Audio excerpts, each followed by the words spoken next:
सर्वशक्तिमान परमेश्वर के वचनों के पाठों का संग्रह।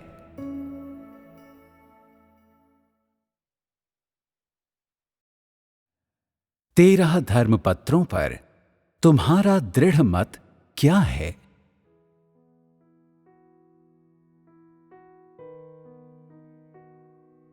बाइबल के नए नियम में पौलुस के 13 धर्मपत्र हैं।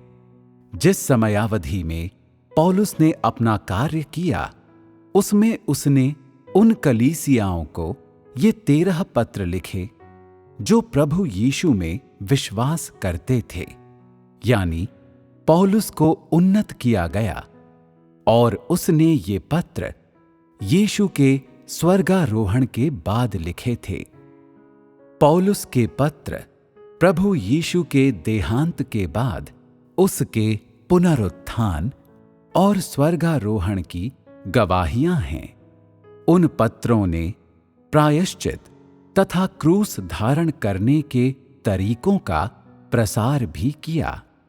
बेशक इन तमाम संदेशों और गवाहियों का अभिप्राय उस समय यहूदा के आस-पास के विभिन्न स्थानों में भाइयों बहनों को शिक्षा देना था, क्योंकि उस वक्त पौलुस प्रभु यीशु का सेवक था और उसे प्रभु यीशु की गवाही देने के लिए उन्नत किया जा चुका था। पवित्र आत्मा के कार्य की प्रत्येक अवधि में उसके विभिन्न कार्यों को करने के लिए, यानी प्रेरितों का कार्य करने के लिए अनेक लोगों को उन्नत किया जाता है, ताकि जिस कार्य को परमेश्वर स्वयं पूरा करता है, उस कार्य को जारी रखा जा सके। अगर पवित्र आत्मा इसे प्रत्यक्षतः करता और किसी व्यक्ति को उन्नत न किया गया होता, तो कार्य को पूरा करना बहुत मुश्किल हो जाता। इस तरह पौलुस वो व्यक्ति बना जिस पर दमिश्क की ओर जाते हुए प्रहार किया गया और फिर उसे प्रभु यीशु की गवाही देने के लिए उन्नत किया गया। वो यीशु के 12 अनुयायियों में से एक होने के अलावा एक प्रेरित भी था। सुसमाचार का प्रसार करने के अतिरिक्त उसने विभिन्न स्थानों पर कलीसियाओं की देखभाल करने का कार्य भी अपने हाथ में लिया, जिसमें कलीसियाओं के भाई बहनों की देखभाल शामिल थी। दूसरे शब्दों में, भाई बहनों की प्रभु में अगुवाई करना पौलुस की गवाही का उद्देश्य प्रभु यीशु के पुनरुत्थान और स्वर्गारोहण के तथ्य से लोगों को अवगत कराना था। साथ ही लोगों को प्रायश्चित करना, पाप स्वीकार करना और क्रूस के मार्ग पर चलना सिखाना भी था। वो उस समय प्रभु यीशु के गवाहों में से एक था। बाइबल में इस्तेमाल के लिए पौलुस के 13 धर्मपत्र चुने गए थे। उसने ये 13 पत्र भिन्न स्थानों के लोगों की विभिन्न अवस्थाओं को संबोधित करने के लिए लिखे थे। इन पत्रों को लिखने के लिए उसे पवित्र आत्मा द्वारा प्रेरित किया गया था और उसने हर जगह एक प्रेरित के रूप में ही भाइयों बहनों को सिखाया। इस तरह पौलुस के पत्रों का जन्म भविष्यवाणियों या सीधे दर्शनों से नहीं हुआ, बल्कि उस कार्य से हुआ जो उसने हाथ में लिया था। ये कोई अनोखे पत्र नहीं हैं, न ही इन्हें भविष्यवाणियों की तरह समझना मुश्किल है। इन्हें मात्र पत्रों की तरह ही लिखा गया है। इनमें न तो भविष्यवाणियां शामिल हैं और न ही रहस्य। इनमें महज साधारण प्रशिक्षण संबंधी शब्द हैं। भले ही लोगों के लिए इन पत्रों के बहुत से शब्दों को समझना मुश्किल हो, लेकिन ये पौलुस की अपनी व्याख्याओं और पवित्र आत्मा के प्रबोधन से ही उपजे हैं। पौलुस मात्र एक प्रेरित था। वो एक सेवक था जिसका इस्तेमाल प्रभु यीशु ने किया था। वो कोई नबी नहीं था। अलग अलग स्थानों से गुजरते हुए उसने कलीसियाओं के भाई बहनों को पत्र लिखे, या अपनी बीमारी के दौरान उसने उन कलीसियाओं को लिखा जो खास तौर से उसके दिमाग में थे, लेकिन जहां वो जा नहीं सकता था। उसी तरह लोगों ने उसके पत्रों को संभाल कर रख लिया और बाद में उन्हें आने वाली पीढ़ियों द्वारा बाइबल में 4 सुसमाचारों के पश्चात संकलित, संगठित और व्यवस्थित किया गया। बेशक उन्होंने उसके लिखे सर्वश्रेष्ठ पत्रों को चुनकर एक संकलन बनाया। ये धर्मपत्र कलीसियाओं के भाई बहनों के जीवन के लिए लाभदायक थे और उसके समय में विशेष प्रसिद्धि प्राप्त किए हुए थे। जब पौलुस ने वे पत्र लिखे तो उसका उद्देश्य कोई आध्यात्मिक कार्य लिखना नहीं था, जिससे कि उसके भाई बहन अभ्यास का कोई मार्ग पा सकें, या अपने अनुभवों को व्यक्त करने के लिए कोई आध्यात्मिक जीवनी लिखना नहीं था। उसका इरादा लेखक बनने के लिए पुस्तक लिखना नहीं था। वो महज प्रभु यीशु मसीह की कलीसिया के अपने भाई बहनों के लिए पत्र लिख रहा था। पौलुस ने एक सेवक के दर्जे से अपने भाई बहनों को अपने भार के बारे में, उन्हें प्रभु यीशु की इच्छा के बारे में और प्रभु ने भविष्य के लिए लोगों को क्या काम सौंपे थे, ये सब बताने के लिए अपने भाई बहनों को शिक्षा दी। ये कार्य था जो पौलुस ने किया। उसके वचन भविष्य के सभी भाई बहनों के अनुभव के लिए बहुत शिक्षाप्रद थे। इन अनेक पत्रों में उसने जो सत्य कहे थे, उन्हें लोगों को अनुग्रह के युग में अमल में लाना चाहिए। यही वजह है कि बाद की पीढ़ियों ने इन पत्रों को नए नियम में शामिल किया। पौलुस के परिणाम अंततः जो भी हुआ हो, लेकिन वो एक ऐसा व्यक्ति था जिसका उसके समय में इस्तेमाल किया गया और जिसने कलीसियाओं के अपने भाई बहनों का साथ दिया। उसका परिणाम उसके सार से, साथ ही शुरू में उस पर प्रहार किए जाने से तय हुआ था। वो उस समय उन शब्दों को बोल पाया क्योंकि उसमें पवित्र आत्मा का कार्य था और इसी कार्य के कारण कलीसियाओं के प्रति पौलुस का एक दायित्व था। इस प्रकार वो अपने भाई बहनों को पोषण दे पाया, लेकिन कुछ विशेष परिस्थितियों के कारण पौलुस कार्य करने के लिए व्यक्तिगत रूप से कलीसियाओं में नहीं जा पाया। इसलिए उसने प्रभु में आस्था रखने वाले भाई बहनों को झिड़कने के लिए उन्हें पत्र लिखे। पहले तो पौलुस ने प्रभु यीशु के अनुयायियों को सताया, लेकिन यीशु के स्वर्गारोहण के बाद, यानी पौलुस के प्रकाश देखने के बाद, उसने प्रभु यीशु के अनुयायियों को सताना छोड़ दिया और उन संतों को भी नहीं सताया जो प्रभु के मार्ग की खातिर सुसमाचार का प्रचार करते थे।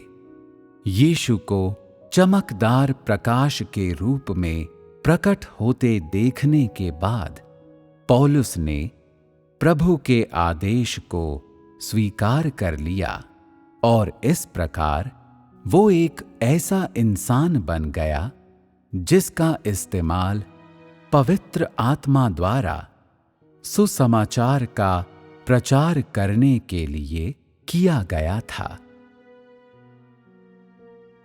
उस समय पौलुस का काम सिर्फ भाई बहनों को सहारा और पोषण देना था। वो ऐसा इंसान नहीं था जो अपना भविष्य बनाना या साहित्य कार्य की रचना करना, बचने के अन्य मार्गों की तलाश करना चाहता हो, या कलीसिया के इन लोगों की अगुवाई करने के लिए बाइबल के अलावा कोई और मार्ग ढूंढना चाहता हो, ताकि वे तमाम लोग नया प्रवेश पा सकें।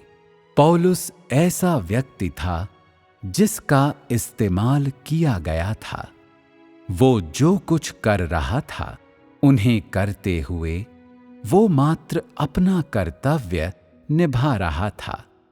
अगर उसने कलीसियाओं के प्रति दायित्व का वहन न किया होता, तो ऐसा माना जाता कि उसने अपने कर्तव्य को नजरअंदाज कर दिया।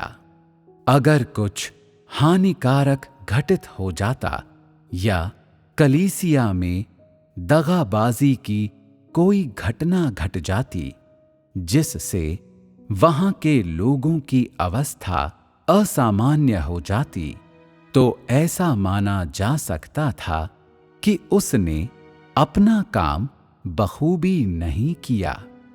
अगर कोई कर्मी कलीसिया के प्रति दायित्व वहन करता है और अपनी सर्वश्रेष्ठ योग्यता के अनुसार काम भी करता है, तो इससे ये साबित होता है कि ये व्यक्ति एक योग्य कर्मी है, इस्तेमाल किए जाने योग्य है। अगर कोई व्यक्ति कलीसिया के प्रति कोई दायित्व महसूस नहीं करता, अपने काम में कोई परिणाम हासिल नहीं करता और उनमें से अधिकतर लोग जिनकी वो अगुवाई करता है कमजोर हैं अथवा पतित तक हो जाते हैं, तो ऐसे कर्मी ने अपने कर्तव्य का निर्वहन नहीं किया है। इसी प्रकार पौलुस भी कोई अपवाद नहीं था। यही वजह है कि उसे कलीसियाओं की देखभाल करनी थी और अक्सर अपने भाई बहनों को पत्र लिखने थे। इस तरीके से वो कलीसियाओं को पोषण दे पाया और अपने भाई बहनों की देखभाल कर पाया। मात्र इसी तरीके से कलीसियाएं उससे पोषण और देखभाल प्राप्त कर सकती थीं। उसके लिखे पत्रों के शब्द बहुत गहन थे, लेकिन वे पवित्र आत्मा द्वारा प्रबोधन प्राप्त कर लेने की स्थिति में उसके भाई बहनों को लिखे गए थे। उसने अपने निजी अनुभव और जो दायित्व उसने महसूस किया था, उसे अपने लेखन में पिरो दिया था। पौलुस मात्र एक व्यक्ति था जिसका इस्तेमाल पवित्र आत्मा ने किया था और उसके पत्रों की विषय वस्तु उसके निजी अनुभवों के साथ गुंथी हुई थी। उसने जो कार्य किया वो महज एक प्रेरित के कार्य का प्रतिनिधित्व करता है, न कि प्रत्यक्ष तौर पर पवित्र आत्मा द्वारा किए गए कार्य का, और ये मसीह के कार्य से भी भिन्न है। पौलुस मात्र अपने कर्तव्य का निर्वहन कर रहा था। यही वजह थी कि उसने प्रभु में आस्था रखने वाले अपने भाई बहनों को अपने दायित्व की, साथ ही अपने निजी अनुभवों और अंतर्दृष्टियों की आपूर्ति की। पौलुस अपनी निजी अंतर्दृष्टियां और समझ प्रदान करके मात्र परमेश्वर के आदेश को पूरा करने का काम कर रहा था। ये निश्चित रूप से स्वयं परमेश्वर द्वारा प्रत्यक्ष तौर पर किए गए कार्य का उदाहरण नहीं था।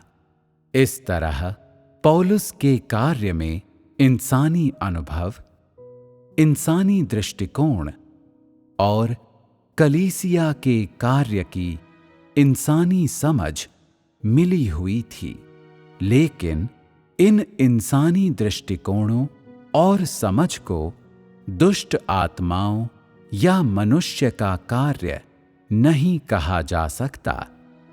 इन्हें एक ऐसे व्यक्ति का ज्ञान और अनुभव कहा जा सकता है जिसे पवित्र आत्मा द्वारा प्रबुद्ध किया गया था।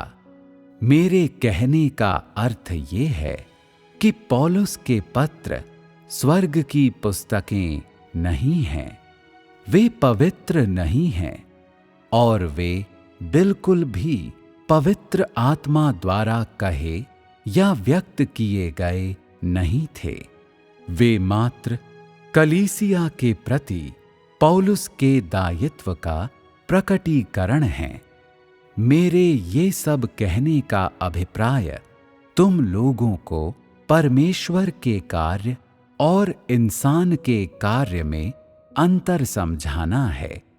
परमेश्वर का कार्य स्वयं परमेश्वर के कार्य का प्रतिनिधित्व करता है, जबकि इंसान का काम इंसान के कर्तव्य और अनुभवों का प्रतिनिधित्व करता है। किसी को परमेश्वर के सामान्य कार्य को इंसान की इच्छा और परमेश्वर के अलौकिक कार्य को परमेश्वर की इच्छा नहीं मानना चाहिए। इसके अलावा इंसान के बड़े बड़े उपदेशों को परमेश्वर के कथन या स्वर्ग की पुस्तकें नहीं मानना चाहिए। ऐसे सारे विचार अनैतिक होंगे। मुझे पौलुस के 13 धर्मपत्रों का विश्लेषण करते हुए सुनकर बहुत से लोगों को लग सकता है कि पौलुस के पत्रों को नहीं पढ़ा जाना चाहिए और ये कि पौलुस बेहद पापी इंसान था। बहुत से ऐसे लोग भी हैं जिन्हें लगता है कि मेरे शब्द भावना शून्य हैं। पौलुस के पत्रों का मेरा आकलन गलत है और उन पत्रों को इंसान के अनुभवों और दायित्व की अभिव्यक्ति नहीं माना जा सकता। उनका मानना है कि उन्हें परमेश्वर के वचन माना जाना चाहिए। वे उतने ही महत्वपूर्ण हैं जितनी यूहन्ना की प्रकाशित वाक्य की पुस्तक। उन्हें न तो संक्षिप्त किया जा सकता है और न ही उनमें कुछ जोड़ा जा सकता है। इसके अलावा उनकी व्याख्या यूं ही नहीं की जा सकती। क्या ये सभी इंसानी अभिकथन गलत नहीं हैं? क्या ये पूरी तरह से लोगों की नासमझी की वजह से नहीं हैं? पौलुस के पत्रों से लोगों को लाभ अवश्य होता है और उनका इतिहास पहले ही 2000 साल से भी अधिक पुराना है।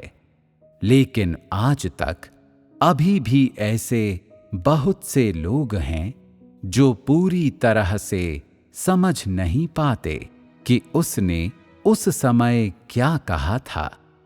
लोग पौलुस के पत्रों को पूरी ईसाईयत में उत्कृष्टतम मानते हैं और मानते हैं कि उनके रहस्य को कोई नहीं सुलझा सकता, न ही उन्हें पूरी तरह से कोई समझ सकता है। दरअसल ये पत्र किसी आध्यात्मिक व्यक्ति की जीवनी की तरह ही हैं। उनकी तुलना यीशु के वचनों या यूहन्ना द्वारा देखे गए महान दर्शनों से नहीं की जा सकती। इसके विपरीत यूहन्ना ने जो देखे थे वे स्वर्ग की ओर से महान दर्शन थे, परमेश्वर के अपने कार्य की भविष्यवाणियां थीं, जो इंसान के लिए अप्राप्य था, जबकि पौलुस के पत्र इंसान ने जो देखा और अनुभव किया था उसका वर्णन मात्र हैं। वे वो हैं जो इंसान कर पाने योग्य है, लेकिन ये न तो भविष्यवाणियां हैं और न ही दर्शन हैं। ये मात्र ऐसे पत्र हैं जिन्हें विभिन्न स्थानों पर भेजा गया था, लेकिन उस समय के लोगों के लिए पौलुस एक कर्मी था और इसलिए उसके शब्दों का मूल्य था, क्योंकि वो ऐसा व्यक्ति था जिसने उस कार्य को स्वीकार कर लिया था जो उसे सौंपा गया था। अतः उसके पत्र उन तमाम लोगों के लिए लाभदायक थे जिन्हें मसीह की तलाश थी। भले ही वे शब्द यीशु द्वारा व्यक्तिगत रूप से नहीं बोले गए थे, लेकिन अंततः उनके समय में वे अनिवार्य थे। इस तरह पौलुस के बाद जो लोग आए उन्होंने उसके पत्रों को बाइबल में व्यवस्थित कर दिया और इस प्रकार उन पत्रों को आज के समय को सौंप दिया गया। क्या तुम लोग मेरा अर्थ समझ रहे हो? मैं मात्र तुम लोगों को इनकी एक सटीक व्याख्या दे रहा हूं और संदर्भ के तौर पर लोगों के लिए इन पत्रों के लाभ और मूल्य को नकारे बिना इनका विश्लेषण कर रहा हूं। अगर मेरे शब्दों को पढ़ने के बाद तुम लोग पौलुस के पत्रों को न केवल नकारते हो बल्कि उन्हें पाखंड या मूल्यहीन मानने का निश्चय करते हो, तब केवल यही कहा जा सकता है कि तुम लोगों की समझने की योग्यता बेहद कमजोर है। उसी तरह जैसे चीजों के बारे में तुम्हारी अंतर्दृष्टियां और परख कमजोर है। यकीनन ये नहीं कहा जा सकता कि मेरे शब्द कुछ ज्यादा ही एक तरफा हैं। क्या अब तुम लोग समझते हो? तुम्हारे लिए महत्वपूर्ण चीज उस समय पौलुस के कार्य की वास्तविक स्थिति और उस पृष्ठभूमि को समझना है जिसमें उसके पत्र लिखे गए थे। अगर इन परिस्थितियों के बारे में तुम्हारा दृष्टिकोण सही होगा तो पौलुस के धर्म पत्रों के बारे में भी तुम लोगों का दृष्टिकोण सही होगा।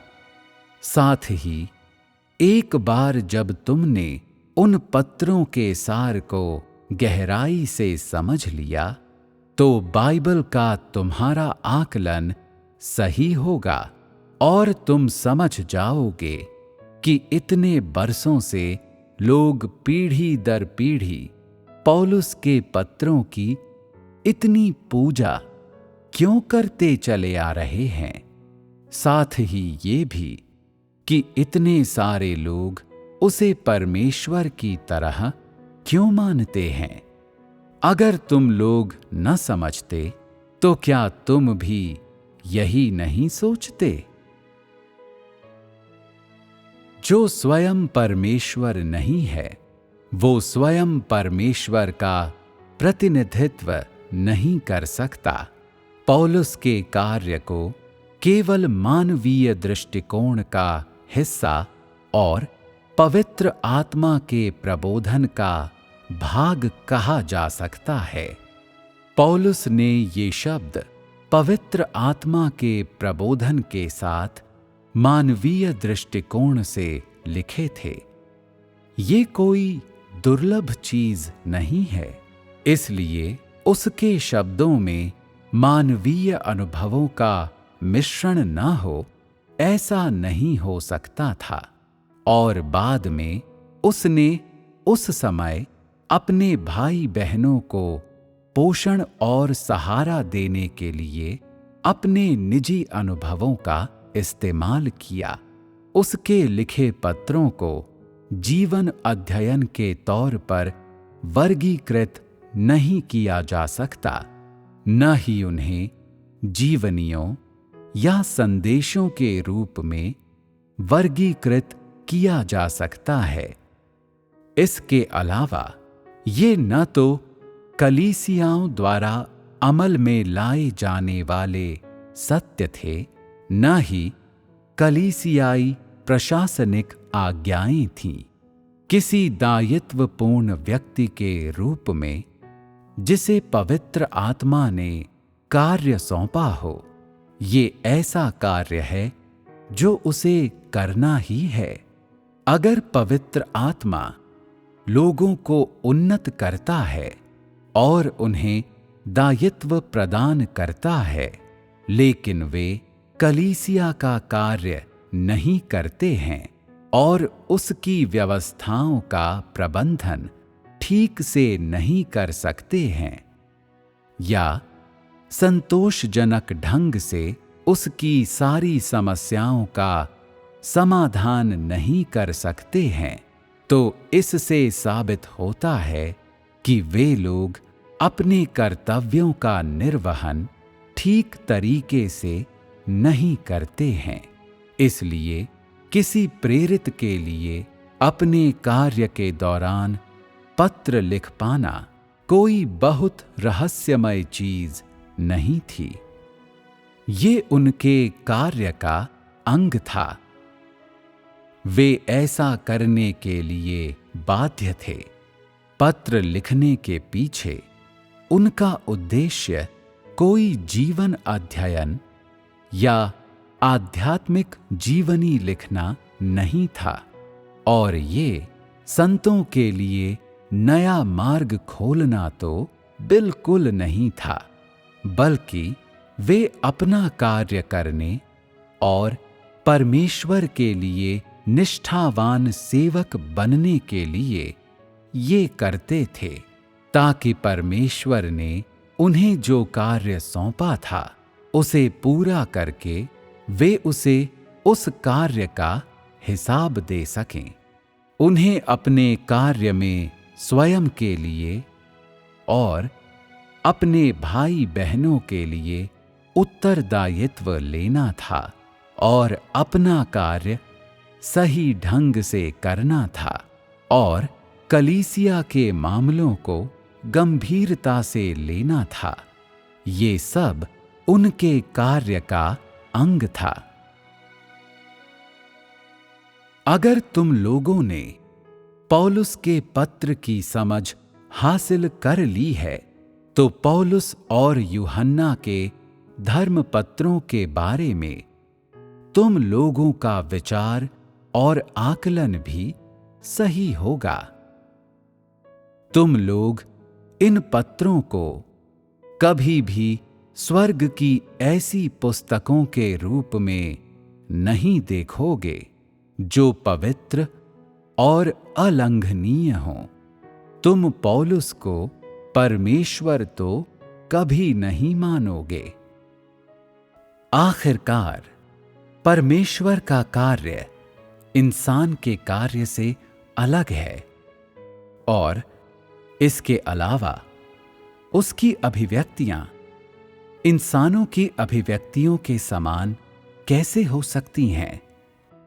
परमेश्वर का अपना विशेष स्वभाव है, जबकि इंसानों के ऐसे कर्तव्य हैं जिनका उन्हें निर्वहन करना चाहिए। परमेश्वर का स्वभाव उसके कार्य में व्यक्त होता है, जबकि इंसान का कर्तव्य इंसान के अनुभवों में समाविष्ट होता है और इंसान के अनुसरण में व्यक्त होता है। इसलिए ये किए गए कार्य से स्पष्ट हो जाता है कि कोई चीज परमेश्वर की अभिव्यक्ति है या इंसान की अभिव्यक्ति।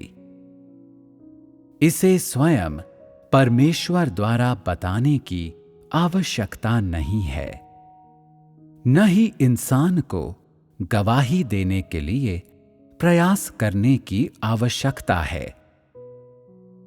इसके अलावा स्वयं परमेश्वर को किसी व्यक्ति का दमन करने की आवश्यकता है। ये सब सहज प्रकटन के रूप में आता है। न तो ये जबरन होता है, न ही इंसान इसमें हस्तक्षेप कर सकता है। इंसान के कर्तव्य को उसके अनुभवों से जाना जा सकता है, और इसके लिए लोगों को कोई अतिरिक्त अनुभवजन्य कार्य करने की आवश्यकता नहीं है।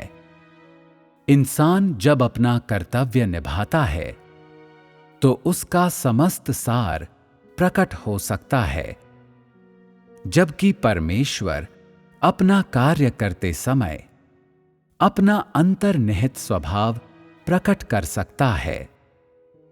अगर ये इंसान का कार्य है तो इसे छिपाया नहीं जा सकता।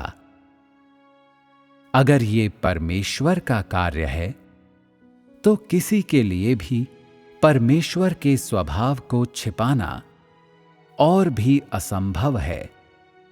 इसे इंसान द्वारा नियंत्रित करना तो बिल्कुल ही संभव नहीं।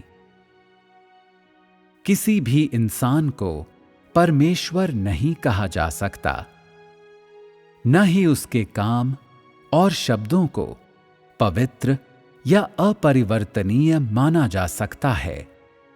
परमेश्वर को इंसान कहा जा सकता है क्योंकि उसने देह धारण किया, लेकिन उसके कार्य को इंसान का कार्य या इंसान का कर्तव्य नहीं माना जा सकता।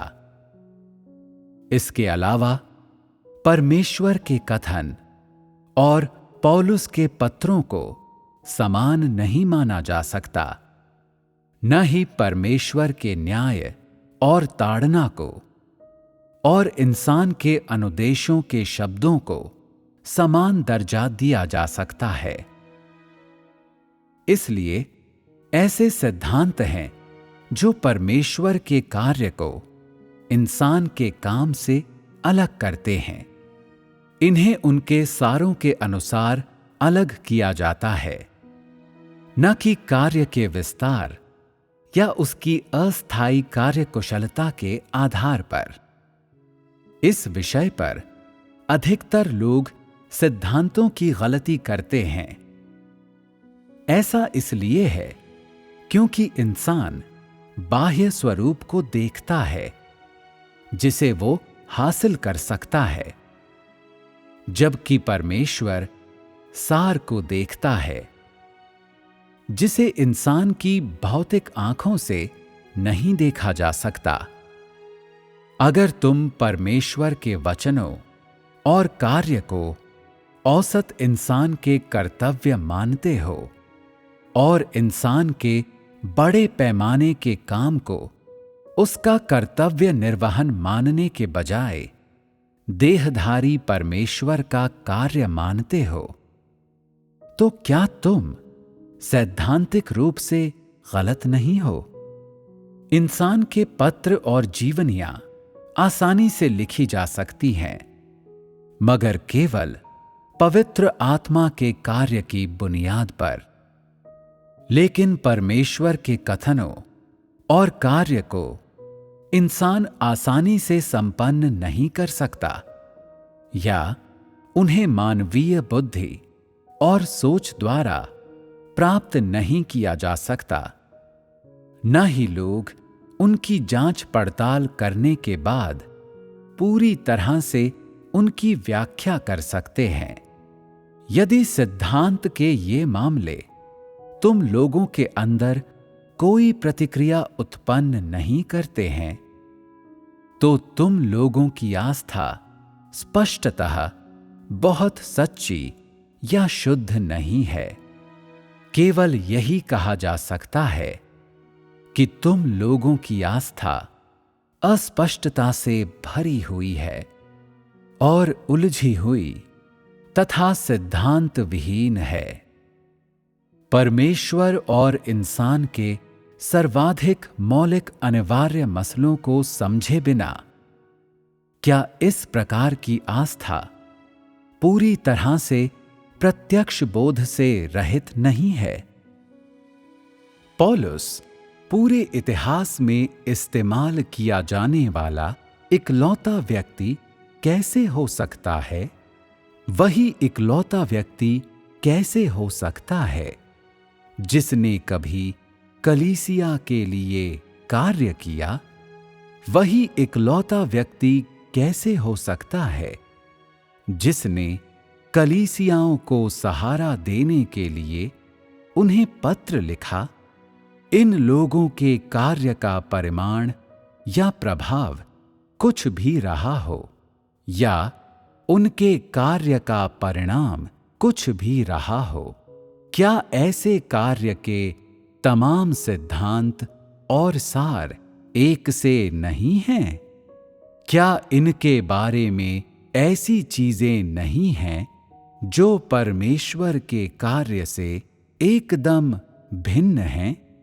भले ही परमेश्वर के कार्य के प्रत्येक चरण में स्पष्ट भिन्नताएं हैं, और भले ही उसके कार्य के तरीके पूरी तरह से वही नहीं हैं, फिर भी क्या उन सब का सार और स्रोत एक ही नहीं है?